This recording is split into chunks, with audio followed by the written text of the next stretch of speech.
In this video, we want to demonstrate what is Object Manager. It is a panel that you can see right here.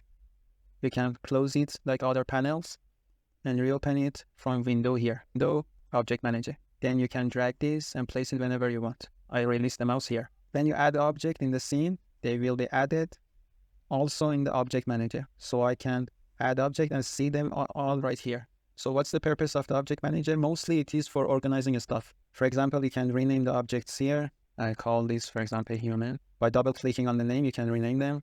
For example, I'll call this building. You can change the order of the object in the Object Manager by click and drag. You can duplicate or make a copy of objects in the viewport by holding Control and dragging on one of the axes. Or you can use Ctrl+C, Ctrl+V. You can also see that they will be added here. They are on top of each other. I will drag this one out, Ctrl+C, Ctrl+V.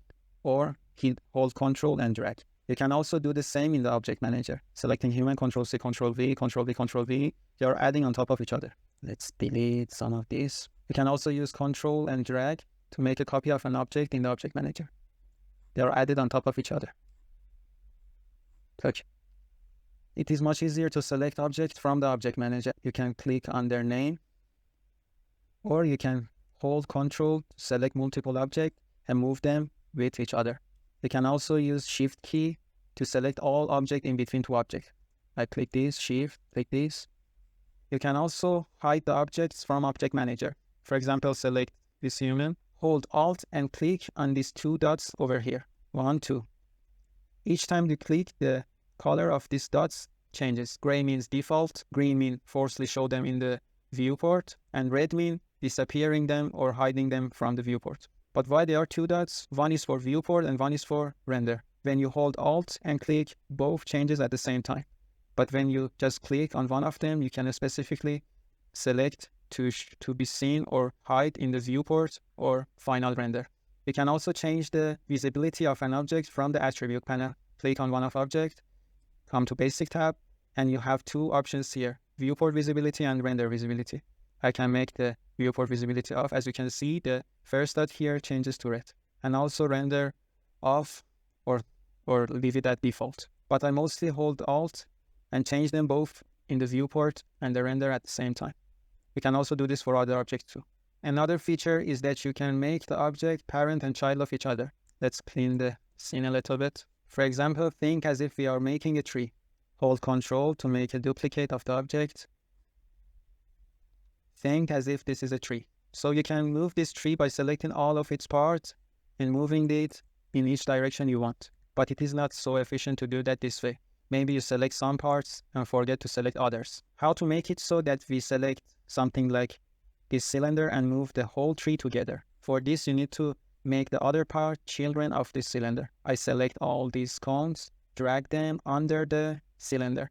Look, when the mouse over here shows the down arrow to making child. Now you can collapse or expand the cylinder parent to see its children. Now when I select the cylinder and move the object, all other parts are moving. This is because there are children of the cylinder. We can also separately move the children from the parent. But when you move the parent, all of them move together. You can also make the chain as long as you want. For example, I can add another sphere, make it smaller, go to quad view here. I can make the sphere the child of this cone. Which one of them is this cone? Now you can see a sphere is the child of this cone, and this cone is the child of cylinder. So when I move the cone, it also moves its children. I can separately move the children. And if I select and move the cylinder, it moves the whole thing together. You can also search the object with this magnifier glass here to find them easier. Think as if this scene has lots of objects in it. And I call this one tree 1. I click on the tree 1, hold Control, drag to make lots of other trees. Now you can see the Object Manager is populated with lots of trees. But what if I want to select all the spheres and change their size? I can select each one, go to Object in the Attribute panel, and change the radius. But this is a tedious task. What if I want to change them all together? So I know the name of the object at the top of the tree is a sphere. So I can come here, click on the magnifier glass or search icon and search sphere. Now I have all the spheres in the panel. I can select all them, come to Attribute panel, Object section, and I can change the radius here. and all the object sizes changes together. I click on the cross icon and on the magnifying glass. Another thing is that you can expand or collapse each group separately. Or if you want to expand or collapse all together, you can come to View, Fold All, or Unfold All. Let's try another thing. Maybe I want to change the name of the cylinder in each tree to trunk. I can double click on each tree and enter tree trunk. But this will take a lot of time. Control Z. What if I could do it for all the trees at the same time? I come to search icon. The name of the cylinder is now tree. So I can search for tree, and all the cylinders are now shown in the search bar. I select all them, come to basic tab, and name. As you can see, it says mixed. It means not all of them have the same name. I enter, for example, tree truck here, enter. And now all the tree trucks have the same name. So that's all for this video. Now you know much more about Object Manager and what's its use cases.